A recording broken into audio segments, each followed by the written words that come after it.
ನಮಸ್ಕಾರ ಕ್ರಿಪ್ಟೋ ಕನ್ನಡ ಚಾನಲ್ಗೆ ಸ್ವಾಗತ. ನಮಸ್ಕಾರ, ಎಲ್ಲ ಕೇಳುಗರಿಗೂ ಸ್ವಾಗತ. ಇಂದು ನಾವೊಂದು ತುಂಬಾ ಆಸಕ್ತಿಕರವಾದ ವಿಷಯದ ಬಗ್ಗೆ ಸ್ವಲ್ಪ ಆಳವಾಗಿ ನೋಡೋಣ. ಬಿಟ್ಕಾಯಿನ್ ನಮಗೆಲ್ಲ ಗೊತ್ತಿರೋ ಹಾಗೆ ಅದರ ಮೂಲ ತಪ್ಪುಗಳು ಹೆಚ್ಚಾಗಿ ಬದಲಾಗಿಲ್ಲ. ಅದೇ ಅದರ ಹಿಂದಿರೋ ಟೆಕ್ನಾಲಜಿ ಅಂದ್ರೆ ಕೋಡ್, ಅದು ಮಾತ್ರ ನಿರಂತರವಾಗಿ ಅಪ್ಡೇಟ್ ಆಗ್ತಾನೆ ಇರುತ್ತೆ, ಸುಧಾರಣೆ ಕಾಣ್ತಾನೆ ಇರುತ್ತೆ. ಹೌದು ಹೌದು, ಅದು ನಿಜ. ಬಿಟ್ಕಾಯಿನ್ ಶುರು ಆದಾಗಿಂದ ಅಂದ್ರೆ 2009ರಿಂದ ಅದರ ಪ್ರೋಟೋಕಾಲ್ನಲ್ಲಿ ಸಾಕಷ್ಟು ಅಪ್ಗ್ರೇಡ್ಗಳು ಬಂದಿವೆ. ಮುಖ್ಯವಾಗಿ ದಕ್ಷತೆ ಜಾಸ್ತಿ ಮಾಡೋಕೆ, ಸೆಕ್ಯೂರಿಟಿ ಇಂಪ್ರೂವ್ ಮಾಡೋಕೆ ಅಥವಾ ಹೊಸ ಫೀಚರ್ಗಳನ್ನ ಸೇರ್ಸೋಕೆ ಅಂತ ಅನ್ಕೋಬಹುದು. ಹಾಗಾದ್ರೆ ಇಲ್ಲೊಂದು ಮುಖ್ಯವಾದ ಪ್ರಶ್ನೆ ಬರುತ್ತೆ. ಎಲ್ಲರ ತಲೆಯಲ್ಲೂ ಇದು ಬಂದೇ ಬರುತ್ತೆ. ಈ ಬದಲಾವಣೆಗಳನ್ನ ಯಾರು ಡಿಸೈಡ್ ಮಾಡ್ತಾರೆ? ಬಿಟ್ಕಾಯಿನ್ ಡಿಸೆಂಟ್ರಲೈಸ್ಡ್ ಅಂತ ಹೇಳ್ತೀವಿ, ಅಂದ್ರೆ ಯಾರೊಬ್ಬ ಮಾಲೀಕ ಇಲ್ಲ. ಹಾಗಿದ್ದ ಮೇಲೆ ಕೋಡ್ ಯಾರು ಚೇಂಜ್ ಮಾಡ್ತಾರೆ? ಮುಖ್ಯವಾಗಿ ಆ ದೊಡ್ಡ ಫಂಡಮೆಂಟಲ್ ಬದಲಾವಣೆಗಳಲ್ಲದೆ ರೆಗ್ಯುಲರ್ ಆಗಿ ನಡೀತಿರೋ ಸಣ್ಣ ಪುಟ್ಟ ಸಾಫ್ಟ್ವೇರ್ ಅಪ್ಡೇಟ್ಗಳು ಅವು ಹೇಗೆ ಜಾರಿಗೆ ಬರುತ್ತೆ? ಇದರ ಹಿಂದಿನ ಪೂರ್ತಿ ಪ್ರೋಸೆಸ್, ಅದನ್ನ ಅರ್ಥ ಮಾಡ್ಕೊಳ್ಳೋಣ. ಓಕೆ, ಇದ್ರ ಒಳಗೆ ಇಳಿದು ನೋಡೋಣ. ಖಂಡಿತ, ಇದು ತುಂಬಾ ಇಂಪಾರ್ಟೆಂಟ್ ಕ್ವೆಶ್ಚನ್. ಬಿಟ್ಕಾಯಿನ್ನ ಆ ವಿಕೇಂದ್ರೀಕೃತ ಸ್ವಭಾವ ಇದೆಯಲ್ಲ, ಅದನ್ನ ಅರ್ಥ ಮಾಡ್ಕೊಳ್ಳೋಕೆ ಇದು ಬಹಳ ಮುಖ್ಯ. ನೀವು ಹೇಳದ ಹಾಗೆ ದೊಡ್ಡ ಬದಲಾವಣೆಗಳು ಅಂದ್ರೆ, ಉದಾಹರಣೆಗೆ ನೆಟ್ವರ್ಕ್ನ ಮೂಲಭೂತ ಕನ್ಸೆನ್ಸಸ್ ರೂಲ್ಸ್ ಅನ್ನೇ ಬದಲಾಯಿಸಬೇಕು ಅಂದ್ರೆ ಅದಕ್ಕೊಂದು ದೊಡ್ಡ ಮಟ್ಟದ ಒಮ್ಮತ ಬೇಕು, ವ್ಯಾಪಕವಾದ ಒಮ್ಮತ. ಅದನ್ನ ನಾವು ಕನ್ಸೆನ್ಸಸ್ ಮೆಕ್ಯಾನಿಸಮ್ ಚೇಂಜ್ ಅಂತ ಕರಿಬೋದು. ಅದು ತುಂಬಾ ಕಾಂಪ್ಲೆಕ್ಸ್ ಮತ್ತೆ ಹಾಗೆ ಆಗಾಗ ನಡೆಯುವಂಥದ್ದಲ್ಲ, ತುಂಬಾ ಅಪರೂಪ. ಸರಿ, ಆ ದೊಡ್ಡ ಬದಲಾವಣೆಗಳ ವಿಷಯನ ಸದ್ಯಕ್ಕೆ ಸ್ವಲ್ಪ ಪಕ್ಕಕ್ಕಿಡೋಣ. ನಮ್ಮ ಫೋಕಸ್ ಈಗ ಸಣ್ಣ ಅಂದ್ರೆ ಹೆಚ್ಚು ರೆಗ್ಯುಲರ್ ಆಗಿ ನಡೆಯೋ ಸಾಫ್ಟ್ವೇರ್ ಅಪ್ಗ್ರೇಡ್ಗಳ ಮೇಲೆ ಇರಲಿ. ಹೇಗೆ ಅಂದ್ರೆ ಕೋಡ್ನ ಎಫಿಷಿಯನ್ಸಿ ಜಾಸ್ತಿ ಮಾಡೋದು ಅಥವಾ ಒಂದು ಚಿಕ್ಕ ಸೆಕ್ಯೂರಿಟಿ ಸಮಸ್ಯೆಯನ್ನ ಸರಿಪಡಿಸೋದು. ಈ ಥರದ ಕೆಲಸಗಳನ್ನ ಯಾರು ಮಾಡ್ತಾರೆ, ಯಾರು ಮ್ಯಾನೇಜ್ ಮಾಡ್ತಾರೆ? ನೋಡಿ, ಇದಕ್ಕೆ ಒಂದೇ ಮಾತಲ್ಲಿ ಉತ್ತರ ಹೇಳೋಕ್ಕಾಗಲ್ಲ. ಇದೊಂದು ಹೇಗೆ ಅಂದ್ರೆ ಬಹು ಹಂತದ ಅಂದ್ರೆ ಮಲ್ಟಿ ಲೇಯರ್ಡ್ ಮತ್ತೆ ಮಲ್ಟಿ ಸ್ಟೇಕ್ ಹೋಲ್ಡರ್ ಪ್ರಾಸೆಸ್. ತುಂಬಾ ಜನ ಇದರಲ್ಲಿ ಭಾಗಿಯಾಗಿರ್ತಾರೆ. ಫಸ್ಟ್ ಸ್ಟೆಪ್ ಅಲ್ಲಿ ಸಾಮಾನ್ಯವಾಗಿ ಪ್ರಪಂಚದಾದ್ಯಂತ ಇರೋ ಸ್ವತಂತ್ರ ಡೆವಲಪರ್ಗಳು. ಇವರು ಬಿಟ್ಕಾಯಿನ್ ಟೆಕ್ನಾಲಜಿ ಬಗ್ಗೆ ಚೆನ್ನಾಗಿ ತಿಳಿದವರು. ಇವರು ಈ ಬದಲಾವಣೆಗಳಿಗೆ ಬೇಕಾದ ಕೋಡ್ ಬರೀತಾರೆ. ಅಂದ್ರೆ ಡೆವಲಪರ್ಗಳು ಕೋಡ್ ಬರೆದು ಅದನ್ನ ನೇರವಾಗಿ ಸಿಸ್ಟಮ್ಗೆ ಹಾಕ್ಬಿಡ್ಬೋದಾ? ಅವ್ರಿಗಷ್ಟು ಪವರ್ ಇರುತ್ತಾ? ಇಲ್ಲ, ಖಂಡಿತ ಇಲ್ಲ. ಹಾಗೆ ಮಾಡೋಕೆ ಸಾಧ್ಯವೇ ಇಲ್ಲ. ಡೆವಲಪರ್ಗಳು ಕೋಡ್ ಬರೀಬಹುದು, ಪ್ರಪೋಸಲ್ ಕೊಡ್ಬೋದು ಅಷ್ಟೇ. ಆದ್ರೆ ಅವರ ಇಚ್ಛೆ ಬಂದ ಹಾಗೆ ಅದನ್ನ ಬಿಟ್ಕಾಯಿನ್ ನೆಟ್ವರ್ಕ್ ಮೇಲೆ ಜಾರಿ ಮಾಡಕ್ಕಾಗಲ್ಲ. ಮಾಡಿದ್ರ ಆ ಡಿಸೆಂಟ್ರಲೈಸೇಷನ್ ಮೂಲ ತತ್ವಕ್ಕೇಲೆ ಅದು ವಿರುದ್ಧ ಆಗುತ್ತೆ. ಏಕೆ ಸಾಧ್ಯವಿಲ್ಲ? ಟೆಕ್ನಿಕಲಿ ಅವರೇ ಅಲ್ವಾ ಕೋಡ್ ಬರೆಯೋದು? ಅದನ್ನ ಇಂಪ್ಲಿಮೆಂಟ್ ಮಾಡಕ್ಕಿರೋ ಅಡ್ಡಿಗಳೇನು?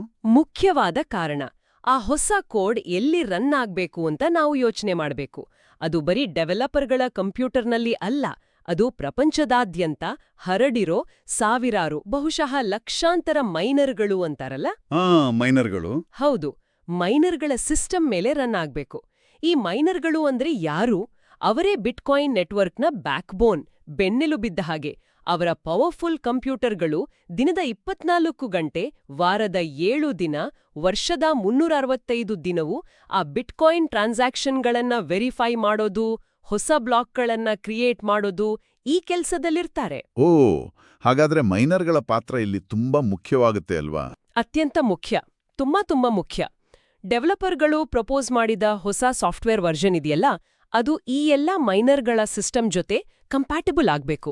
ಅಂದ್ರೆ ಅವರ ಹಾರ್ಡ್ವೇರ್, ಅವರ ಈಗಿರೋ ಸಾಫ್ಟ್ವೇರ್ ಜೊತೆ ಸರಿಯಾಗಿ ಕೆಲಸ ಮಾಡ್ಬೇಕು. ಈಗ ನೋಡಿ, ಒಂದು ವೇಳೆ ಬಹುಪಾಲು ಮೈನರ್ಗಳು ಇಲ್ಲಪ್ಪ, ಈ ಹೊಸ ಕೋಡ್ ನಮ್ಗೆ ಸರಿ ಹೋಗಲ್ಲ, ಇದು ನಮ್ಮ ಆಪರೇಷನ್ಗೆ ತೊಂದರೆ ಕೊಡ್ಬೋದು, ಅಥವಾ ನಮ್ಗೆ ಲಾಭ ಇಲ್ಲ ಇದ್ರಿಂದ, ಅಥವಾ ಇದು ಸ್ಟೇಬಲ್ ಆಗಿಲ್ಲ ಅಂತ ಏನಾದ್ರೂ ಡಿಸೈಡ್ ಮಾಡಿ ಅದನ್ನ ಅಳವಡಿಸ್ಕೊಳ್ಳೋಕೆ ಒಪ್ಪಿಲ್ಲ ಅಂದ್ರೆ ಏನಾಗುತ್ತೆ? ಆಗ ಬಹುಶಃ ಆ ಅಪ್ಗ್ರೇಡ್ ಫೇಲ್ ಆಗುತ್ತೆ ಅಲ್ವಾ? ಅಥವಾ ನೆಟ್ವರ್ಕ್ನಲ್ಲೇನಾದ್ರೂ ಗೊಂದಲ ಶುರುವಾಗ್ಬೋದಾ? ಖಚಿತವಾಗಿ ಅಪ್ಗ್ರೇಡ್ ಫೇಲ್ ಆಗುತ್ತೆ. ಅಷ್ಟೇ ಅಲ್ಲ, ನೆಟ್ವರ್ಕ್ ಸ್ಪ್ಲಿಟ್ ಆಗೋ ಸಾಧ್ಯತೆ ಕೂಡ ಇರುತ್ತೆ. ಅಂದ್ರೆ ನೆಟ್ವರ್ಕ್ ಫೋಕ್ ಅಂತ ಹೇಳ್ತಾರಲ್ಲ ಹಾಗೆ. ಕೆಲ ಮೈನರ್ಗಳು ಹಳೆ ಕೋಡ್ನಲ್ಲೇ ಇದ್ರೆ, ಇನ್ನು ಕೆಲವರು ಹೊಸ ಕೋಡ್ ಹಾಕೊಂಡ್ರೆ ನೆಟ್ವರ್ಕ್ 2 ಭಾಗ ಆಗಿ ಹೊಡೆದು ಹೋಗೋ ಅಪಾಯ ಇರುತ್ತೆ. ಇದು ಬಿಟ್ಕಾಯಿನಿನ ವ್ಯಾಲ್ಯೂಗೆ, ಸ್ಟೆಬಿಲಿಟಿಗೆ ದೊಡ್ಡ ಹೊಡೆತ ಕೊಡಬಹುದು. ಅದಕ್ಕೆ ಯಾವುದೇ ಬದಲಾವಣೆಗೆ ಮೈನರ್ಗಳ ದೊಡ್ಡ ಮಟ್ಟದ ಒಪ್ಪಿಗೆ ಬೇಕೇ ಬೇಕು. ಅವರು ಆ ಹೊಸ ಸಾಫ್ಟ್ವೇರ್ ಡೌನ್ಲೋಡ್ ಮಾಡಿ ತಮ್ಮ ಸಿಸ್ಟಮ್ನಲ್ಲಿ ರನ್ ಮಾಡೋಕೆ ರೆಡಿ ಇರಬೇಕು. ಇದು ನಿಜಕ್ಕೂ ಒಂದು ದೊಡ್ಡ ಹರ್ಡಲ್ ಇದ್ದಾಗೆ. ಹಾಗಾದರೆ ಮೈನರ್ಗಳ ಒಪ್ಪಿಗೆ ಸಿಕ್ಕಿದ ಮೇಲೆ ಎಲ್ಲ ಸರಿ ಹೋದಾಗೇನಾ ಅಥವಾ ಇನ್ನೂ ಬೇರೆ ಸ್ಟೇಜಸ್ ಇದೆಯಾ? ನೀವು ಇದೊಂದು ಚೈನ್ ರಿಯಾಕ್ಷನ್ ಅಂದ್ರಿ. ಹೌದು, ಇದು ಚೈನ್ ರಿಯಾಕ್ಷನ್ ಇದ್ದಾಗೇನೆ. ಮೈನರ್ಗಳ ಒಪ್ಪಿಗೆ ಒಂದು ಇಂಪಾರ್ಟೆಂಟ್ ಸ್ಟೆಪ್, ಆದ್ರೆ ಅದು ಮೊದಲನೇ ಸ್ಟೆಪ್ ಅಷ್ಟೇ. ಮೈನರ್ಗಳು ಓಕೆ, ನಾವೀ ಹೊಸ ಕೋಡ್ ರನ್ ಮಾಡೋಕೆ ರೆಡಿ ಅಂತ ಒಪ್ಕೊಂಡ್ರು ಅಂತ ಇಟ್ಕೊಳ್ಳಿ, ಕತೆ ಅಲ್ಲಿಗೆ ಮುಗಿಯಲ್ಲ. ನೆಕ್ಸ್ಟ್ ಸ್ಟೇಜ್ನಲ್ಲಿ ಬರೋರು ಯಾರು ಅಂದ್ರೆ ವ್ಯಾಲೆಟ್ ಪ್ರೊವೈಡರ್ಗಳು. ವ್ಯಾಲೆಟ್ ಪ್ರೊವೈಡರ್ಗಳು ಅಂದ್ರೆ ನಾವು ಬಿಟ್ಕಾಯಿನ್ ಇಡೋಕೆ ಬಳಸೋ mobile apps, computer software, hardware ವ್ಯಾಲೆಟ್ಗಳು, ವೆಬ್ ವ್ಯಾಲೆಟ್ಗಳು, ಇವುಗಳನ್ನ ಕೊಡುವ ಕಂಪನಿಗಳು ಮತ್ತು ಡೆವಲಪರ್ಗಳು. ಕರೆಕ್ಟ್, ನಿಖರವಾಗಿ ಅವರೇ. ಲಕ್ಷಾಂತರ ಜನ ತಮ್ಮ ಬಿಟ್ಕಾಯಿನ್ಗಳನ್ನ ಮ್ಯಾನೇಜ್ ಮಾಡೋಕೆ ಇವರ ಸೇವೆಗಳನ್ನೇ ನಂಬಿರ್ತಾರೆ. ಈ ವ್ಯಾಲೆಟ್ ಸರ್ವಿಸ್ ಕೊಡುವವರು ಪ್ರಪೋಸ್ ಆಗಿರೋ ಅಪ್ಗ್ರೇಡ್ ಅನ್ನ ನೋಡ್ತಾರೆ. ಈ ಹೊಸ ಚೇಂಜ್ನಿಂದ ನಮ್ಮ ಯೂಸರ್ಗಳ ಎಕ್ಸ್ಪೀರಿಯನ್ಸ್ ಮೇಲೆ ಏನ್ ಎಫೆಕ್ಟ್ ಆಗುತ್ತೆ, ನಮ್ಮ ವ್ಯಾಲೆಟ್ ಸಾಫ್ಟ್ವೇರ್ನಲ್ಲಿ ಏನಾದ್ರೂ ಟೆಕ್ನಿಕಲ್ ಬದಲಾವಣೆ ಮಾಡ್ಬೇಕಾ, ಇದರಿಂದ ನಮ್ಮ ಸೆಕ್ಯೂರಿಟಿಗೇನಾದ್ರೂ ಪ್ರಾಬ್ಲಮ್ ಇದೆಯಾ, ಅಥವಾ ಇದು ನಮ್ಮ ಯೂಸರ್ಗಳಿಗೇನಾದ್ರೂ ಹೆಲ್ಪ್ ಆಗುತ್ತಾ ಅಂತ ಅವರು ಅನಲೈಸ್ ಮಾಡ್ತಾರೆ. ಒಂದು ವೇಳೆ ಅಪ್ಗ್ರೇಡ್ನಿಂದಾಗಿ ಅವರ ವ್ಯಾಲೆಟ್ಗಳು ಸರಿ ಕೆಲಸ ಮಾಡ್ಲಿಲ್ಲ ಅಥವಾ ಯೂಸರ್ಗಳಿಗೆ ಕನ್ಫ್ಯೂಷನ್ ಆಯ್ತು ಅಂದ್ರೆ ಅದು ಅವರ ಬಿಸ್ನೆಸ್ಗೆ ಲಾಸ್ ಅಲ್ವಾ? ಹೌದು ಹೌದು. ಅದಕ್ಕೆ ಅವರ ಒಪ್ಪಿಗೆ, ಅವರ ಸಹಕಾರ ಕೂಡ ಬಹಳ ಮುಖ್ಯ. ಅವರು ಕೂಡ ತಮ್ಮ ಸಾಫ್ಟ್ವೇರ್ನ ಹೊಸ ಪ್ರೋಟೋಕಾಲ್ಗೆ ತಕ್ಕ ಹಾಗೆ ಅಪ್ಡೇಟ್ ಮಾಡ್ಕೊಳ್ಳೋಕೆ ರೆಡಿ ಇರಬೇಕು. ಮೈನರ್ಗಳು, ಆಮೇಲೆ ವಾಲೆಟ್ ಪ್ರೊವೈಡರ್ಗಳು, ಈ ಸರಪಳಿ ಇನ್ನೂ ಇದೆಯಾ? ಇದು ನಿಜಕ್ಕೂ ಆಳವಾದ ವಿಷಯ ಆಗ್ತಾ ಇದೆ. ಮುಂದಿನ ಕೊಂಡಿ ಯಾವುದು? ಖಂಡಿತ ಇದೆ. ಮುಂದಿನ ಇಂಪಾರ್ಟೆಂಟ್ ಗ್ರೂಪ್ ಅಂದ್ರೆ ಎಕ್ಸ್ಚೇಂಜ್ಗಳು. ಇದರಲ್ಲಿ ಡಿಸೆಂಟ್ರಲೈಸ್ಡ್ ಎಕ್ಸ್ಚೇಂಜ್ಗಳು ಡಿಎಕ್ಸ್, ಸೆಂಟ್ರಲೈಸ್ಡ್ ಎಕ್ಸ್ಚೇಂಜ್ಗಳು ಸಿಎಕ್ಸ್ ಎರಡೂ ಸೇರುತ್ತೆ. ಇವು ಕೋಟ್ಯಾಂತರ ಜನರಿಗೆ ಬಿಟ್ಕಾಯಿನ್ ಮತ್ತೆ ಬೇರೆ ಕ್ರಿಪ್ಟೋಕರೆನ್ಸಿಗಳನ್ನ ತಗೊಳ್ಳೋಕೆ, ಮಾರೋಕೆ, ಟ್ರೇಡ್ ಮಾಡೋಕೆ ಪ್ಲಾಟ್ಫಾರ್ಮ್ ಕೊಡ್ತವೆ. ಓ, ಎಕ್ಸ್ಚೇಂಜ್ಗಳು ಕೂಡನಾ? ಅವರ ಪಾತ್ರ ಹೇಗ್ ಬರುತ್ತೆ ಈ ಅಪ್ಗ್ರೇಡ್ ಪ್ರೋಸೆಸ್ನಲ್ಲಿ? ನೋಡಿ, ಎಕ್ಸ್ಚೇಂಜ್ಗಳು ಬಹಳ ದೊಡ್ಡ ಪ್ರಮಾಣದ ಬಿಟ್ಕಾಯಿನ್ ಟ್ರಾನ್ಸಾಕ್ಷನ್ಸ್ ಹ್ಯಾಂಡಲ್ ಮಾಡ್ತವೆ. ಅವರ ಹತ್ರ ದೊಡ್ಡ ದೊಡ್ಡ ಕಾಂಪ್ಲೆಕ್ಸ್ ಸರ್ವರ್ ಸಿಸ್ಟಮ್ಗಳು ಇರುತ್ತೆ. ಯಾವುದೇ ಹೊಸ ಬಿಟ್ಕಾಯಿನ್ ಸಾಫ್ಟ್ವೇರ್ ಅಪ್ಗ್ರೇಡ್ ಅವರ ಈ ಸಿಸ್ಟಮ್ ಜೊತೆ ಕಂಪ್ಯಾಟಿಬಲ್ ಆಗ್ಬೇಕು. ಅಪ್ಗ್ರೇಡ್ನಿಂದಾಗಿ ಬಿಟ್ಕಾಯಿನ್ ಡಿಪಾಸಿಟ್ ಮಾಡೋದ್ರಲ್ಲೋ, ವಿಡ್ರಾ ಮಾಡೋದ್ರಲ್ಲೋ ತೊಂದರೆ ಆದ್ರೆ ಅಥವಾ ಟ್ರೇಡಿಂಗ್ನಲ್ಲಿ ಏನಾದ್ರೂ ಸಮಸ್ಯೆ ಆದ್ರೆ ಅದು ಲಕ್ಷಾಂತರ ಯೂಸರ್ಸ್ಗಳ ಮೇಲೆ ಎಫೆಕ್ಟ್ ಮಾಡುತ್ತೆ. ನಿಜ. ತುಂಬಾ ಹುಷಾರಾಗಿ ನೋಡಿ ಅದು ತಮ್ಮ ಆಪರೇಷನ್ಗೆ ಸೇಫ್ ಮತ್ತು ಸ್ಟೇಬಲ್ ಅಂತ ಕನ್ಫರ್ಮ್ ಮಾಡಿಕೊಂಡ ಮೇಲೇನೆ ಸಾಮಾನ್ಯವಾಗಿ ಸಪೋರ್ಟ್ ಕೊಡ್ತಾರೆ. ಅವರು ಟೆಕ್ನಿಕಲ್ ಟೀಮ್ಗಳು ಆ ಹೊಸ ಸಾಫ್ಟ್ವೇರ್ನ ತಮ್ಮ ಸಿಸ್ಟಮ್ನಲ್ಲಿ ಅಳವಡಿಸೋಕೆ ರೆಡಿ ಇರಬೇಕು. ಇದು ಆಶ್ಚರ್ಯನೇ ಸರಿ. ಡೆವಲಪರ್ಗಳು, ಮೈನರ್ಗಳು, ವಾಲೆಟ್ ಪ್ರೊವೈಡರ್ಗಳು, ಈಗ ಎಕ್ಸ್ಚೇಂಜ್ಗಳು, ಇಷ್ಟು ದೊಡ್ಡ ಲಿಸ್ಟ್ ಆಯಿತು. ಆಲ್ಮೋಸ್ಟ್ ಎಲ್ಲ ಮೇಜರ್ ಟೆಕ್ನಿಕಲ್ ಪ್ಲೇಯರ್ಸ್ ಇದ್ದಾರೆ ಇದರಲ್ಲಿ. ಇನ್ಯಾರಾದ್ರೂ ಇದ್ದಾರಾ ಈ ಚೈನ್ನಲ್ಲಿ, ಅಥವಾ ಇಷ್ಟಕ್ಕೆ ಮುಗೀತಾ? ನಮ್ಮ ಹಾಗೆ ಸಾಮಾನ್ಯ ಯೂಸರ್ಗಳು, ಅಂದರೆ ತಮ್ಮ ಸ್ವಂತ ವ್ಯಾಲೆಟ್ನಲ್ಲಿ ಸ್ವಲ್ಪ ಬಿಟ್ಕಾಯಿನ್ ಇಟ್ಕೊಂಡಿರೋರು ಅಥವಾ ಸಣ್ಣ ಪ್ರಮಾಣದಲ್ಲಿ ಟ್ರೇಡ್ ಮಾಡೋರು, ನಮ್ಮ ಪಾತ್ರ ಏನು? ನಮಗೂ ಏನಾದರೂ ಹೇಳೋ ಹಕ್ಕಿದೆಯಾ? ಖಂಡಿತವಾಗಿಯುದೆ. ಈ ಸರಪಳಿಯ ಕೊನೆಯ ಆದ್ರೆ ಬಹುಶಃ ಅತ್ಯಂತ ಮುಖ್ಯವಾದ ಕೊಂಡಿ ಅಂದ್ರೆ ಸಾಮಾನ್ಯ ಬಳಕೆದಾರರು, ಅಂದ್ರೆ ಯೂಸರ್ಸ್ ಅಥವಾ ಬಿಟ್ಕಾಯಿನ್ ಕಮ್ಯುನಿಟಿ. ಅದು ಹೇಗ್ ಸಾಧ್ಯ? ನಾವು ಬರೀ ಯೂಸರ್ಸ್ ಅಷ್ಟೇ ಅಲ್ವಾ? ಇಲ್ಲ, ನೀವು ಬರೀ ಯೂಸರ್ಸ್ ಅಲ್ಲ. ಬಿಟ್ಕಾಯಿನ್ನ ವ್ಯಾಲ್ಯೂನೇ, ಅದರ ಅಸ್ತಿತ್ವವೇ ಅದರ ಬಳಕೆದಾರರ ಮೇಲೆ ನಿಂತಿರೋದು. ಈಗ ಯೋಚನೆ ಮಾಡಿ, ಒಂದು ದೊಡ್ಡ ಬದಲಾವಣೆ ತಂದ್ರು ಅಂತ ಇಟ್ಕೊಳ್ಳಿ. ಆದ್ರೆ ಯೂಸರ್ಗಳಿಗೆ ಛೇ, ಈ ಹೊಸ ಚೇಂಜ್ ನಮ್ಗಿಷ್ಟ ಆಗ್ಲಿಲ್ಲ, ಇದು ಬಿಟ್ಕಾಯಿನಿನ ಮೂಲತತ್ವಕ್ಕೆ ಸರಿ ಹೋಗಲ್ಲ ಅಂತ ಅನ್ಸಿದ್ರೆ, ಅಥವಾ ಟೆಕ್ನಿಕಲಿ ಅಪ್ಗ್ರೇಡ್ನಿಂದಾಗಿ ಅವರಿಗೆ ತಮ್ಮ ಬಿಟ್ಕಾಯಿನ್ಗಳನ್ನ ಸಲೀಸಾಗಿ ಬಳಸೋಕೆ ಅಥವಾ ನೋಡೋಕೆ ಆಗ್ಲಿಲ್ಲ ಅಂದ್ರೆ ಏನಾಗತ್ತೆ? ಆಗ ದೊಡ್ಡ ಗೊಂದಲ ಆಗುತ್ತೆ. ಜನ ಹೆದರ್ಕೊಳ್ಬೋದು ಅಥವಾ ಸಿಸ್ಟಮ್ ಮೇಲಿನ ನಂಬಿಕೆನೇ ಹೋಗಬಹುದು. ವರ್ಷನ್ ನೋಡ್ಸ್ ಅಂದ್ರೆ ನೆಟ್ವರ್ಕ್ನಲ್ಲಿ ಟ್ರಾನ್ಸಾಕ್ಷನ್ ವೆರಿಫೈ ಮಾಡಿ ಪಾಸ್ ಮಾಡೋ ಕಂಪ್ಯೂಟರ್ಗಳು ರನ್ ಮಾಡಕ್ಕೆ ಡಿಸೈಡ್ ಮಾಡಿದ್ರೆ ಅದು ನೆಟ್ವರ್ಕ್ ಮೇಲೆ ದೊಡ್ಡ ಪರಿಣಾಮ ಬೀರುತ್ತೆ. ಕೊನೆಗೆ ಬಿಟ್ಕಾಯಿನ್ನ ವ್ಯಾಲ್ಯೂ ಅನ್ನೋದು ಯೂಸರ್ಸ್ನ ನಂಬಿಕೆ ಮೇಲೆ, ಅವರು ಅದನ್ನ ಎಷ್ಟು ಬಳಸ್ತಾರೆ ಅನ್ನೋದ್ರ ಮೇಲೆ ಡಿಪೆಂಡ್ ಆಗಿರುತ್ತೆ. ಅದಕ್ಕೆ ಯಾವುದೇ ಮುಖ್ಯ ಬದಲಾವಣೆ ತರೋ ಮೊದಲು ಈ ಎಲ್ಲಾ ಲೇಯರ್ಗಳಿಗೂ, ಡೆವಲಪರ್ಗಳು, ಮೈನರ್ಗಳು, ವ್ಯಾಲೆಟ್ ಪ್ರೊವೈಡರ್ಗಳು, ಎಕ್ಸ್ಚೇಂಜ್ಗಳು ಮತ್ತೆ ಕೊನೆಗೆ ಯೂಸರ್ ಕಮ್ಯುನಿಟಿಗೂ ಸರಿ ಮಾಹಿತಿ ಕೊಡೋದು, ಅವರ ಅಭಿಪ್ರಾಯ ತಗೊಳ್ಳೋದು ಮತ್ತೆ ಸಾಧ್ಯವಾದಷ್ಟು ಮಟ್ಟಿಗೆ ಎಲ್ಲರ ಒಮ್ಮತ, ಬ್ರಾಡ್ ಕನ್ಸೆನ್ಸಸ್ ಪಡೆಯೋದು ಬಹಳ ಮುಖ್ಯ. ಎಲ್ಲರೂ ವಿಶ್ವಾಸಕ್ಕೆ ತಗೋಬೇಕು. ಇದು ನಿಜಕ್ಕೂ ತುಂಬಾ ಕಾಂಪ್ಲೆಕ್ಸ್ ಆದ ಮಲ್ಟಿಫ್ಯಾಸೆಟೆಡ್ ಪ್ರಾಸೆಸ್ ಅನ್ನಿಸ್ತಿದೆ. ಇದು ಬರೀ ಟೆಕ್ನಾಲಜಿ ವಿಷಯ ಅಲ್ಲ, ಇದರಲ್ಲಿ ಸೋಷಿಯಲ್, ಎಕನಾಮಿಕ್ ಆಸ್ಪೆಕ್ಟ್ಸ್ ಎಲ್ಲ ಸೇರ್ಕೊಂಡಿದೆ. ಇಷ್ಟೊಂದು ಬೇರೆ ಬೇರೆ ಗ್ರೂಪ್ಗಳು ಬಹುಶಃ ತಮ್ಮದೇ ಆದ ಬೇರೆ ಬೇರೆ ಇಂಟ್ರೆಸ್ಟ್ಗಳು ಪ್ರಯಾರಿಟಿಗಳು ಇರ್ಬೋದಲ್ವಾ? ಅವರ ಮಧ್ಯೆ ಈ ಕನ್ಸೆನ್ಸಸ್ ಅಂದರೆ ಒಮ್ಮತ ಹೇಗೆ ಸಾಧಿಸ್ತಾರೆ? ಇದಕ್ಕೇನಾದರೂ ಒಂದು ಫಾರ್ಮಲ್ ಸಿಸ್ಟಮ್ಯಾಟಿಕ್ ವೇ ಇದೆಯಾ? ಹೌದು, ಅದಕ್ಕೊಂದು ಸಿಸ್ಟಮ್ ಇದೆ. ಅದನ್ನ ಬಿಟ್ಕಾಯಿನ್ ಇಂಪ್ರೂವ್ಮೆಂಟ್ ಪ್ರಪೋಸಲ್ಸ್ ಅಂತ ಕರೀತಾರೆ. ಶಾರ್ಟ್ ಆಗಿ BIPs. ಇದು ಬಿಟ್ಕಾಯಿನ್ ಪ್ರೋಟೋಕಾಲ್ನಲ್ಲಿ ಚೇಂಜಸ್ ಪ್ರಪೋಸ್ ಮಾಡೋಕೆ, ಡಿಸ್ಕಸ್ ಮಾಡೋಕೆ ಮತ್ತೆ ಅದನ್ನ ಡಾಕ್ಯುಮೆಂಟ್ ಮಾಡೋಕೆ ಇರೋ ಒಂದು ಸ್ಟ್ಯಾಂಡರ್ಡ್ ವಿಧಾನ. ಬಿಪ್ಸ್, ಓಕೆ. ಅದ್ರ ಬಗ್ಗೆ ಸ್ವಲ್ಪ ಡೀಟೇಲ್ ಆಗಿ ಹೇಳ್ತೀರಾ? ಅದು ಹೇಗೆ ಕೆಲಸ ಮಾಡುತ್ತೆ? ಖಂಡಿತ. ಈಗ ಯಾರಾದ್ರೂ ಅವರು ಕೋರ್ ಡೆವಲಪರ್ ಆಗಿರಬಹುದು, ಇಂಡಿಪೆಂಡೆಂಟ್ ರಿಸರ್ಚರ್ ಆಗಿರಬಹುದು, ಎಕ್ಸ್ಚೇಂಜ್ನ ಕಡೆಯಿಂದ ಬಂದಿರಬಹುದು, ಅಥವಾ ಕಮ್ಯುನಿಟಿಗ ಯಾರೇ ಆದ್ರೂ ಸರಿ, ಬಿಟ್ಕಾಯಿನ್ ಪ್ರೋಟೋಕಾಲ್ನಲ್ಲಿ ಒಂದು ಇಂಪ್ರೂವ್ಮೆಂಟ್, ಹೊಸ ಫೀಚರ್ ಅಥವಾ ಚೇಂಜ್ ತರಬೇಕು ಅಂತ ಅನ್ಕೊಂಡ್ರೆ ಅವರು ಒಂದು BIP ಕ್ರಿಯೇಟ್ ಮಾಡಿ ಅದನ್ನ ಕಮ್ಯುನಿಟಿಗೆ ಸಬ್ಮಿಟ್ ಮಾಡಬಹುದು. ಈ BIP ಅಂದ್ರೆ ಒಂದು ಡೀಟೇಲ್ಡ್ ಡಾಕ್ಯುಮೆಂಟ್. ಇದರಲ್ಲಿ ಏನಿರುತ್ತೆ ಅಂದ್ರೆ ಪ್ರಪೋಸ್ ಮಾಡಿರೋ ಚೇಂಜ್ನ ಟೆಕ್ನಿಕಲ್ ಡೀಟೇಲ್ಸ್, ಅದರ ಹಿಂದಿನ ಕಾರಣ ರ್ಯಾಷನಲ್, ಅದು ಹೇಗೆ ಕೆಲಸ ಮಾಡುತ್ತೆ, ಅದರಿಂದ ಆಗಬಹುದಾದ ಪರಿಣಾಮಗಳು ಮತ್ತು ಅದನ್ನ ಹೇಗೆ ಇಂಪ್ಲಿಮೆಂಟ್ ಮಾಡಬಹುದು ಅನ್ನೋ ಎಲ್ಲ ಮಾಹಿತಿ ಇರುತ್ತೆ. ಸರಿ, BIP ಪ್ರಪೋಸಲ್ ಸಬ್ಮಿಟ್ ಮಾಡಿದ್ಮೇಲೆ ನೆಕ್ಸ್ಟ್ ಏನು? ನೆಕ್ಸ್ಟ್, ಆ BIP ಒಂದು ನಿರ್ದಿಷ್ಟ ಪ್ರಾಸೆಸ್ ಮೂಲಕ ಹೋಗುತ್ತೆ. ಮೊದಲು ಅದನ್ನ ಸಾಮಾನ್ಯವಾಗಿ ಬಿಟ್ಕಾಯಿನ್ ಕೋರ್ ಡೆವಲಪರ್ಗಳು, ಬೇರೆ ಎಕ್ಸ್ಪರ್ಟ್ಸ್ ಎಲ್ಲ ನೋಡ್ತಾರೆ.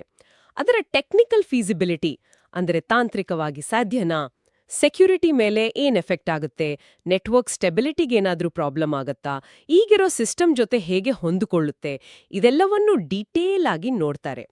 ತುಂಬಾ ಚರ್ಚೆ ಆಗುತ್ತೆ, ವಿಮರ್ಶೆ ಆಗುತ್ತೆ, ಕೆಲವೊಮ್ಮೆ ಅದರಲ್ಲಿ ಬದಲಾವಣೆಗಳು ಆಗ್ತವೆ. ಈ ಮೊದಲ ಹಂತದ ಪರಿಶೀಲನೆಯಲ್ಲಿ ಅದು ಟೆಕ್ನಿಕಲಿ ಸೌಂಡ್ ಆಗಿದೆ ಅಂತ ಕಂಡುಬಂದರೆ ಅದಕ್ಕೆ ಒಂದು ಅಫಿಷಿಯಲ್ BIP ನಂಬರ್ ಕೊಡ್ತಾರೆ. ಉದಾಹರಣೆಗೆ BIP 9 ಅಂತ ಕೇಳಿರ್ಬೋದು ನೀವು, ಸೆಗ್ವಿಟ್ ಅಪ್ಗ್ರೇಡ್ಗೆ ಸಂಬಂಧಿಸಿದ್ದು. BIP 340, 341, 342 ಇವು ಟ್ಯಾಪ್ ರೂಟ್ ಅಪ್ಗ್ರೇಡ್ಗೆ ಸಂಬಂಧಿಸಿದ್ದು. ಈ ಥರ. ಆ ನಂಬರ್ ಸಿಕ್ಕಿದ ಮೇಲೆ ಅದು ಇಂಪ್ಲಿಮೆಂಟ್ ಆದ ಹಾಗೇನಾ? ಇಲ್ಲ. ನಂಬರ್ ಸಿಕ್ಕಿದ್ಮೇಲೇನೆ ಅಸಲಿ ಪಬ್ಲಿಕ್ ಡಿಸ್ಕಷನ್ ಮತ್ತೆ ಕನ್ಸೆನ್ಸಸ್ ಬಿಲ್ಡಿಂಗ್ ಪ್ರೋಸೆಸ್ ಶುರುವಾಗೋದು. ಆ BIP ಈಗ ದೊಡ್ಡ ಬಿಟ್ಕಾಯಿನ್ ಕಮ್ಯುನಿಟಿಯ ಪರಿಶೀಲನೆಗೆ, ಚರ್ಚೆಗೆ ಓಪನ್ ಆಗುತ್ತೆ. ಡೆವಲಪರ್ಗಳು, ಮೈನರ್ಗಳು, ವ್ಯಾಲೆಟ್ ಪ್ರೊವೈಡರ್ಗಳು, ಎಕ್ಸ್ಚೇಂಜ್ಗಳು, ಅಕಾಡೆಮಿಕ್ ಎಕ್ಸ್ಪರ್ಟ್ಸ್ ಮತ್ತೆ ಆಸಕ್ತಿ ಇರೋ ಯೂಸರ್ಗಳು ಎಲ್ಲರೂ ಈ ಪ್ರಪೋಸಲ್ ಬಗ್ಗೆ ತಮ್ಮ ಅಭಿಪ್ರಾಯ, ಸಲಹೆ, ಏನಾದರೂ ಆಕ್ಷೇಪಣೆ ಇದ್ರೆ ಅದು ಅಥವಾ ಸಪೋರ್ಟ್ ಇದ್ರೆ ಅದನ್ನ ಹೇಳ್ತಾರೆ. ಈ ಚರ್ಚೆಗಳು ಹೆಚ್ಚಾಗಿ ಆನ್ಲೈನ್ ಫೋರಂಗಳಲ್ಲಿ, ಡೆವಲಪರ್ ಮೇಲಿಂಗ್ ಲಿಸ್ಟ್ಗಳಲ್ಲಿ, ಸೋಷಿಯಲ್ ಮೀಡಿಯಾದಲ್ಲಿ ಮತ್ತೆ ಬಿಟ್ಕಾಯಿನ್ ಕಾನ್ಫರೆನ್ಸ್ಗಳಲ್ಲಿ ನಡೆಯುತ್ತೆ. ಈ ಲಾಂಗ್ ಡಿಸ್ಕಷನ್, ರಿವ್ಯೂ ಎಲ್ಲ ಆದ್ಮೇಲೆ ಒಂದು ಹಂತದಲ್ಲಿ ಈ ಬದಲಾವಣೆಗೆ ಕಮ್ಯುನಿಟಿಯಲ್ಲಿ ಎಷ್ಟು ಸಪೋರ್ಟ್ ಇದೆ ಅಂತ ನೋಡೋ ಪ್ರಯತ್ನ ನಡೆಯುತ್ತೆ. ಇದಕ್ಕಾಗಿಯೇ ನಾವು ಮೊದಲು ಮಾತಾಡಿದ ಸ್ಟೇಕ್ ಹೋಲ್ಡರ್ಸ್, ಮೈನರ್ಗಳು, ನೋಡ್ ಆಪರೇಟರ್ಸ್ ಇತ್ಯಾದಿ ಅವರ ಅಭಿಪ್ರಾಯ ತಗೊಳ್ತಾರೆ. ಕೆಲವೊಮ್ಮೆ ಮೈನರ್ಗಳು ತಾವು ಸಪೋರ್ಟ್ ಮಾಡೋ BIPಗಳಿಗೆ ತಾವು ಹೊಸದಾಗಿ ಮೈನ್ ಮಾಡಿದ ಬ್ಲಾಕ್ಗಳಲ್ಲಿ ಸಿಗ್ನಲ್ ಮಾಡೋ ಮೂಲಕ ಒಪ್ಪಿಗೆ ಸೂಚಿಸಬಹುದು. ಹಾಗಾದ್ರೆ ಎಷ್ಟು ಪರ್ಸೆಂಟೇಜ್ ಒಪ್ಪಿಗೆ ಬೇಕು ಒಂದು BIP ಪಾಸ್ ಆಗೋಕೆ? ಇದಕ್ಕೆ ಒಂದು ಸ್ಟ್ರಿಕ್ಟ್ ಆದ ಫಿಕ್ಸ್ಡ್ ನಂಬರ್ ಇಲ್ಲದಿದ್ರೂ ಸಾಮಾನ್ಯವಾಗಿ ಒಂದು ಮೇಜರ್ ಚೇಂಜ್ಗೆ ತುಂಬಾ ಹೈ ಲೆವೆಲ್ ಕನ್ಸೆನ್ಸಸ್ ಬೇಕು. ಮೂಲದಲ್ಲಿ ಹೇಳಿರೋ ಹಾಗೆ ಇದು ಸಾಮಾನ್ಯವಾಗಿ 80ರಿಂದ 95% ಒಮ್ಮತ ಬೇಕಾಗಬಹುದು. ವಿಶೇಷವಾಗಿ ನೆಟ್ವರ್ಕ್ನ ಕನ್ಸೆನ್ಸಸ್ ರೂಲ್ಸ್ ಅನ್ನೇ ಬದಲಾಯಿಸೋ ಅಷ್ಟು ದೊಡ್ಡ ಅಪ್ಗ್ರೇಡ್ಗಳಿಗೆ, ಸಾಫ್ಟ್ ಫಾರ್ಕ್ಸ್ ಅಥವಾ ಹಾರ್ಡ್ ಫಾರ್ಕ್ಸ್ ಅಂತ. ಈ ಒಮ್ಮತ ಬರೀ ಮೈನರ್ಗಳಿಂದ ಅಲ್ಲ, ಬದಲಾಗಿ ನೋಡ್ ಆಪರೇಟರ್ಸ್, ಡೆವಲಪರ್ಗಳು ಮತ್ತು ದೊಡ್ಡ ಕಮ್ಯುನಿಟಿಯಿಂದಾನೂ ಬರಬೇಕು. ಇದು ಒಂದು ಇಂಪಾರ್ಟೆಂಟ್ ಪಾಯಿಂಟ್ಗೆ ನಮ್ಮನ್ನ ತರ್ತೆ. ಅಂದ್ರೆ ಈ ಪ್ರೋಸೆಸ್ ಎಷ್ಟು ಕಾಂಪ್ಲೆಕ್ಸ್ ಮತ್ತು ಸ್ಲೋ ಆಗಿರ್ಬೋದು ಅನ್ನೋದು. ವಾವ್, 80ರಿಂದ 95% ಒಪ್ಪಿಗೆ.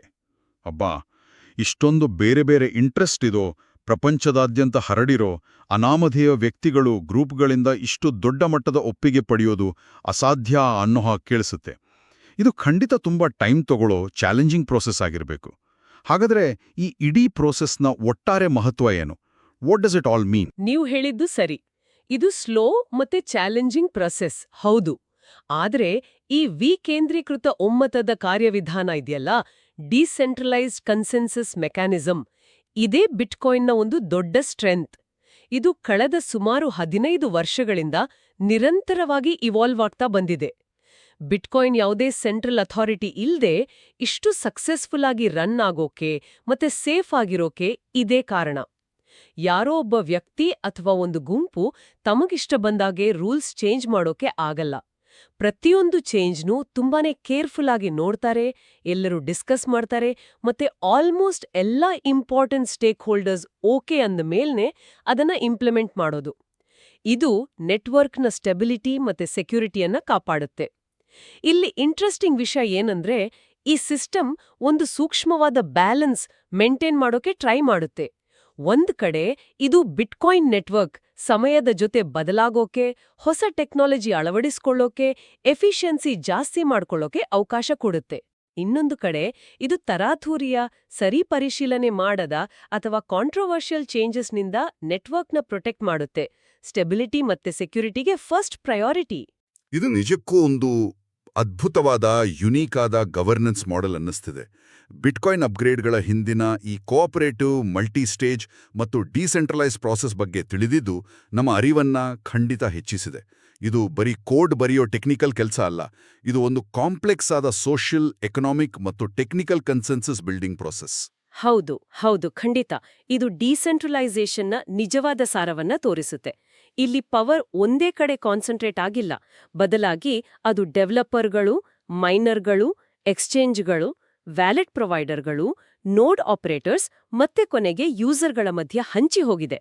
ಪ್ರತಿಯೊಂದು ಗುಂಪಿಗೂ ತನ್ನದೇ ಆದ ಇನ್ಫ್ಲೂಯೆನ್ಸ್ ಇದೆ ಮತ್ತೆ ನೆಟ್ವರ್ಕ್ನ ಆರೋಗ್ಯ ಕಾಪಾಡೋ ಜವಾಬ್ದಾರಿನೂ ಇದೆ.